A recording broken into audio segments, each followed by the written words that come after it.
할렐루야, 감사합니다. 오늘 주께서 저와 여러분들에게 주시는 말씀은 신약성경 로마서 8장 26절과 27절 두 절의 말씀이 되겠습니다. 다 찾으신 줄 알고 우리 한 목소리로 천천히 같이 읽겠습니다. 시작. 이와 같이 성령도 우리의 연약함을 도우시나니 우리는 마땅히 기도할 바를 알지 못하나 오직 성령이 말할 수 없는 탄식으로 우리를 위하여 친히 간구하시느니라. 마음을 살피시는 이가 성령의 생각을 아시나니 이는 성령이 하나님의 뜻대로 성도를 위하여 간구하심이니라. 아멘. 아멘. 오늘은 공동회의가 있어서 조금 빨리 진행하도록 하겠습니다. 잠깐 기도하고 말씀 증거하도록 하겠습니다. 좋으신 아버지 하나님, 오늘도 우리 예배 가운데 함께 하시고 은혜 주신 주님을 찬양합니다. 오늘도 부족한 종이 하나님의 귀한 말씀을 들고 이 자리에 섰습니다. 부족한 종을 성령께서 붙들어 주시고 말씀 위에 성령의 기름 부어 주셔서 우리 성도님들 주고 있는 믿음이 아니라 산 믿음 가지고 주님의 능력을 경험하며 살아갈 수 있는 복된 성도님들 될 수 있도록 성령님 역사하시고 도와주옵소서. 예수님 이름으로 간절히 기도드립니다. 아멘. 오랜만에 로마서 강해로 돌아왔는데 다시금 말씀에 긴장하셨으면 좋겠습니다. 그럼 우리가 믿는 하나님은 오늘도 살아 역사하시며 우리와 함께 하신다. 믿으시면 한번 아멘 하십시다. 아멘. 예, 정말로 믿게 되시길 주님의 이름으로 축원합니다. 왜냐하면요, 지난주에도 말씀을 드렸지만 우리가 하나님을 믿는다고는 하지만 어떻습니까? 하나님이 보입니까? 보이지 않죠. 하나님이 보이지 않기 때문에 우리는 하나님이 하신 그 말씀을 믿음으로 하나님을 믿는다고 지난주 설교를 통해서 말씀을 드렸습니다. 그렇지만 오늘날 하나님을 믿는다고 하는 많은 성도들의 문제가 있어요. 무슨 문제가 있는가 하면 하나님께서 주신 이 성경 말씀을 그냥 문자적이나 지식적으로만 알려고 하지 삶으로는 믿으려고 하지 않는다고 하는 사실입니다. 그렇지 않습니까? 왜냐하면 하나님을 믿으려면 하나님이 하신 말씀, 성령의 감동으로 기록된 성경을 읽어야 한다고 그렇게 말씀을 드려도 성경을 읽는 것은 고사하고 체계적으로 성경을 읽을 수 있다고 교회에서 신앙적으로 권장하고 있는 맥체인 성경 읽기는 물론이고 생명의 삶 큐티조차 하지 않으려고 하는 성도들이 있다는 것을 제가 알고 있기 때문입니다. 그렇다면 하나님의 말씀을 문자적으로나 지식적으로만 알려고 하는 것과 우리의 삶으로 믿는 것과는 어떠한 차이가 있겠습니까, 여러분? 그것을 야고보서 2장 26절에서 이렇게 설명해 주고 있는데 보시면 영혼 없는 몸이 죽은 것 같이 행함이 없는 믿음은 죽은 것이니라. 무슨 말씀입니까, 여러분? 바로 말씀을 알고는 있지만 말씀을 삶으로 믿지 못하고 그 말씀에 순종해서 그 말씀을 실천하지 못한다고 하면 그것은 하나님을 믿는 것이 아니라는 말씀입니다. 그렇지 않습니까? 다시 말씀드려서 하나님의 말씀을 읽고 말씀대로 살아보라고 그것이 믿음이라고 했는데도 불구하고 아무것도 하지 않으면 그 믿음은 죽은 믿음이라는 겁니다. 뿐만 아니라 그 신앙은 죽은 신앙이라고 하는 것이죠. 그렇다면 하나님의 말씀이 도대체 무엇이길래 그 말씀이 우리의 믿음과 신앙이 죽기도 하고 살기도 한다는 것이겠습니까, 여러분? 그 이유를 히브리 기자가 히브리서 4장 12절을 통해서 이렇게 증거하고 있기 때문인데 보시면 하나님의 말씀은 어떻다고요? 살아있고 믿으시면 아멘 하십시다. 아멘. 활력이 있어. 활력이 있다는 말은 무슨 말씀입니까? 움직인다는 말씀입니다. 역사한다는 말씀이죠. 좌우의 날선 어떤 검보다도 예리하여 혼과 영과 및 관절과 골수를 찔러 쪼개기까지 하며 또 마음의 생각과 뜻을 판단하나니 무슨 말씀입니까, 여러분? 무슨 말씀인가 하면 우리가 믿는 하나님의 말씀은 그저 책에 기록된 문자와도 같이 죽어있는 글자가 아니라 오늘도 살아서 우리 가운데 역사하는 하나님의 능력이 바로 말씀이라고 하는 것입니다. 믿게 되시길 주님의 이름으로 축원합니다. 그렇기 때문에 하나님의 말씀대로 어떻습니까? 우리가 예수 그리스도를 나의 구원자로 믿고 입으로 고백하며 시인할 때 우리 눈에는 보이지 않지만 그 말씀의 능력이 저와 여러분들을 죄와 사망으로부터 구원해 주실 뿐만 아니라 천국의 영생을 허락해 주신다고 하는 거죠. 뿐만 아니라 저와 여러분들이 하나님 앞에 서는 그날까지 이 땅에서도 그 말씀이 우리와 함께 능력으로 함께 하시며 역사해 주신다는 사실입니다. 믿게 되시길 다시 한번 주님의 이름으로 축원합니다. 그러므로 이제부터는요, 말씀을 그냥 지식적으로만 알려고 하지 마세요. 정말 믿음으로 믿게 되시길 바랍니다. 그러기 위해서는 하나님의 말씀을 부지런히 읽으셔야 돼요. 왜요? 하나님의 말씀을 알아야 믿을 것 아닙니까? 그렇지 않습니까? 그러므로 하나님의 말씀을 부지런히 읽으시고 그 말씀대로 살아가는 삶을 통해서 오늘도 우리 가운데 살아 역사하시는 그 말씀의 능력들을 매일의 삶에 경험하며 살아가실 수 있는 믿음의 성도님들 되실 수 있기를 우리 주님 예수님의 이름으로 축복합니다.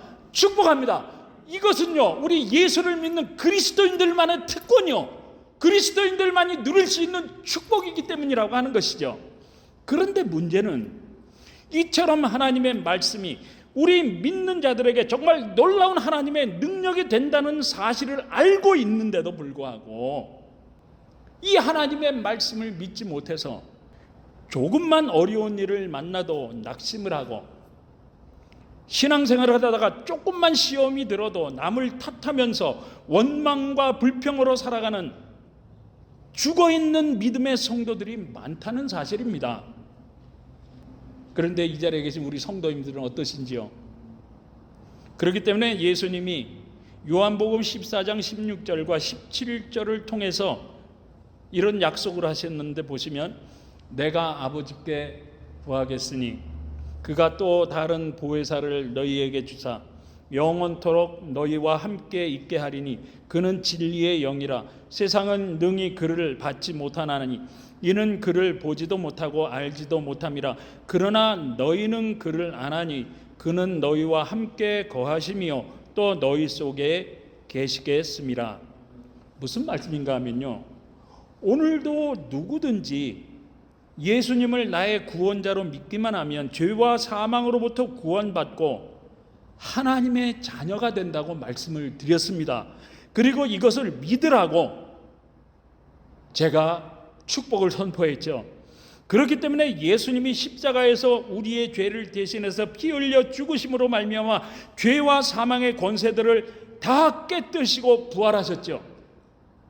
그렇기 때문에 우리들이 예수님을 나의 구원자로 믿고 고백을 하기만 하면 하나님은 우리들을 악한 사단이 지배하고 있는 죄와 사망으로부터 분명히 구원해 주십니다.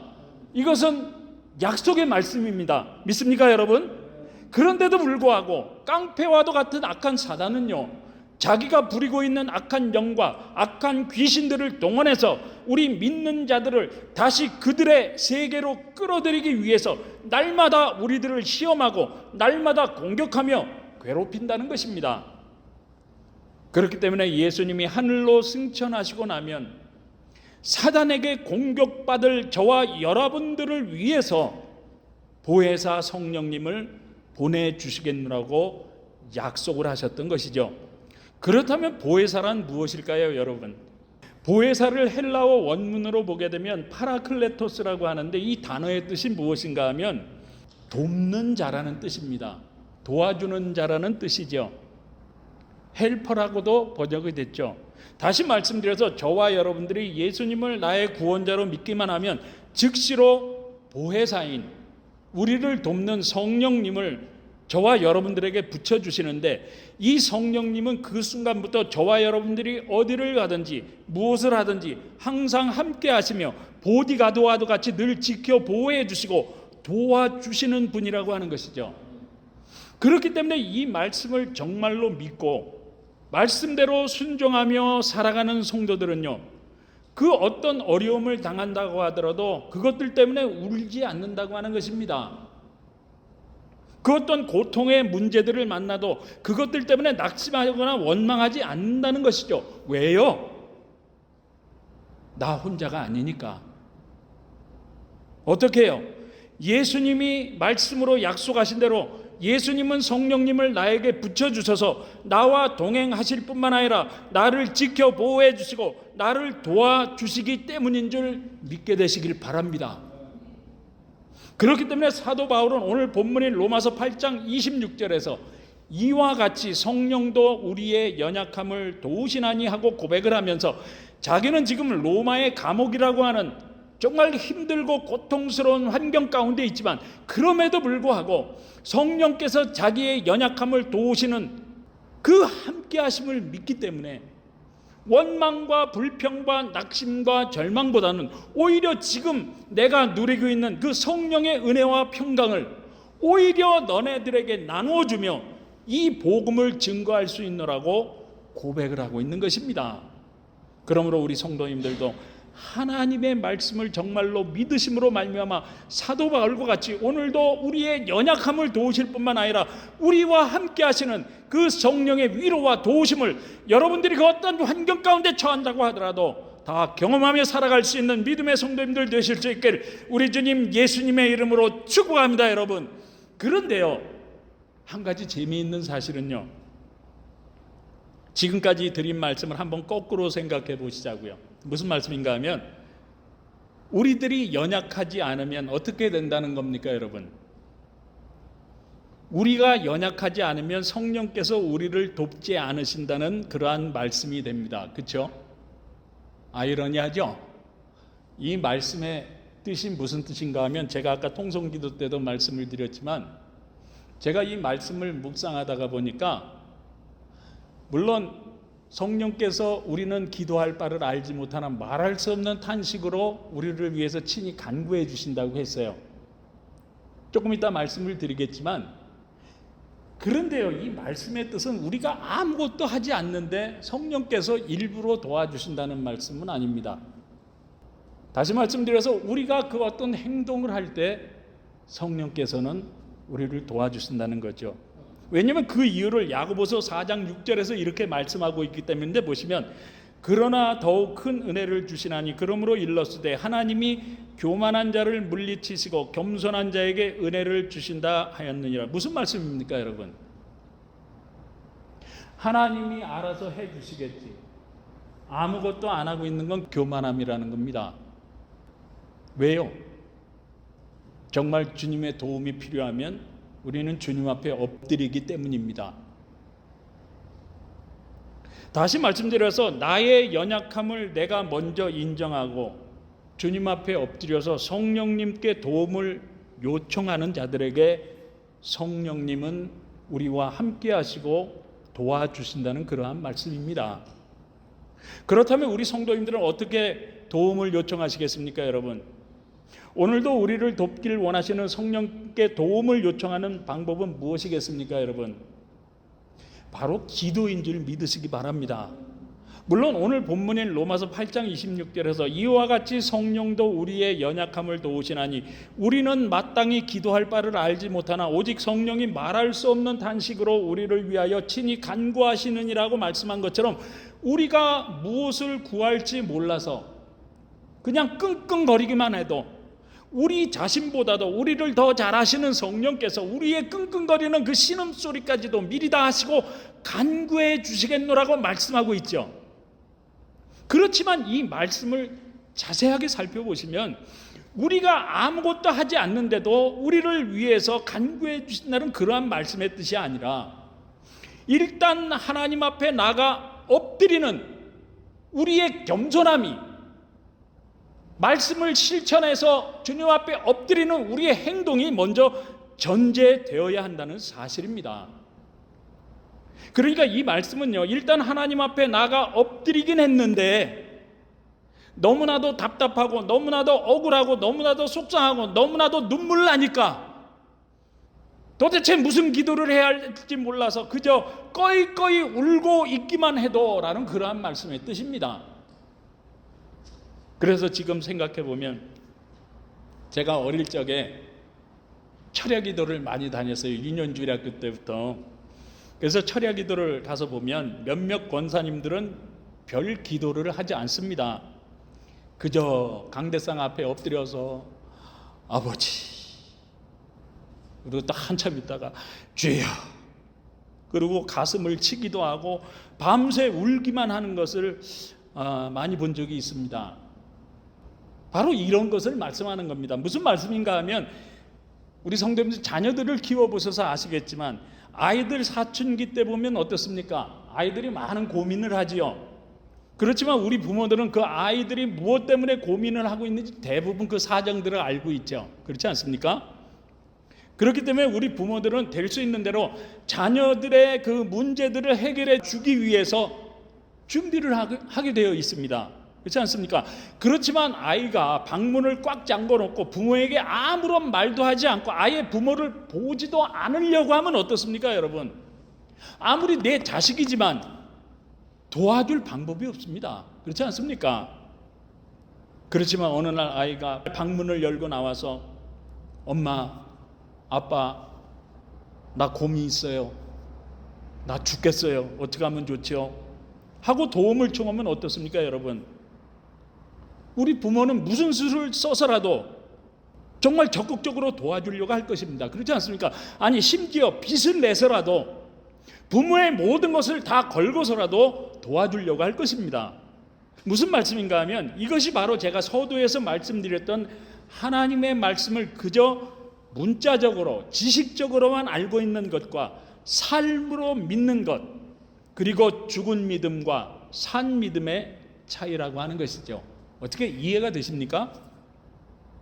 다시 말씀드려서 히브리서 4장 12절에서 하나님의 말씀은 살아있고 활력이 있어 좌우에 날선 어떤 검보다도 예리하여 혼과 영과 및 관절과 골수를 찔러 쪼개기까지 하며 또 마음의 생각과 뜻을 판단하나니 하고 말씀한 것처럼 우리가 믿는 하나님의 말씀은요, 분명히 살아있습니다. 운동력이 있어서 그 어떤 검보다도 예리해서 우리의 영과 혼과 및 관절과 골수까지도 쪼개있는 능력이 있지만 이 말씀을 우리가 그냥 지식적으로만 알고 있고 우리의 행동으로 옮겨서 기도하지 않으면 아무리 오래 예수를 믿고 있다고 하더라도, 아니 평생 예수를 믿는다고 하더라도, 아무리 성경 공부를 많이 하고 아무리 교회 봉사를 많이 하고 헌신을 많이 한다고 하더라도 우리 삶에는 정작 아무런 능력도 나타나지 않는다는 거죠.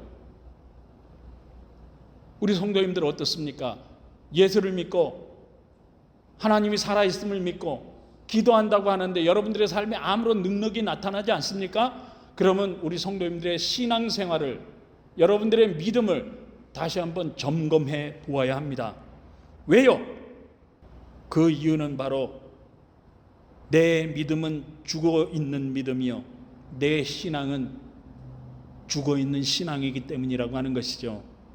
그러므로 지금부터라도 말씀을 문자적으로 지식적으로만 알고 있는 것이 아니라 정말 믿음으로 믿고 하나님 앞에 나가 말씀을 붙들고 겸손하게 엎드려 믿음으로 부르짖어 기도하심으로 말미암아 오늘도 우리 가운데 살아 역사하시며 우리를 돕기를 원하시는 그 능력의 말씀들이 늘 저와 여러분들의 살아가는 삶에 함께 하시며 우리를 오늘도 돕길 원하시는 그 성령의 역사하심들을 통해서 앞으로 살아가는 저와 여러분들의 모든 삶에도 사도 바울과 같이 또한 우리 믿음의 선배들처럼 정말 오늘도 우리를 도와주시길 원하시고 역사하시길 원하시는 그 주님의 살아 역사하심을 남은 인생 동안 다 경험하며 살아가실 수 있는 복된 성도님들 다 되실 수 있길 우리 주님 예수님의 이름으로 축복합니다. 축복합니다, 여러분. 기도하시겠습니다. 좋으신 아버지 하나님, 오늘 산 믿음과 죽은 믿음이란 말씀을 통해서 은혜 주심을 감사합니다.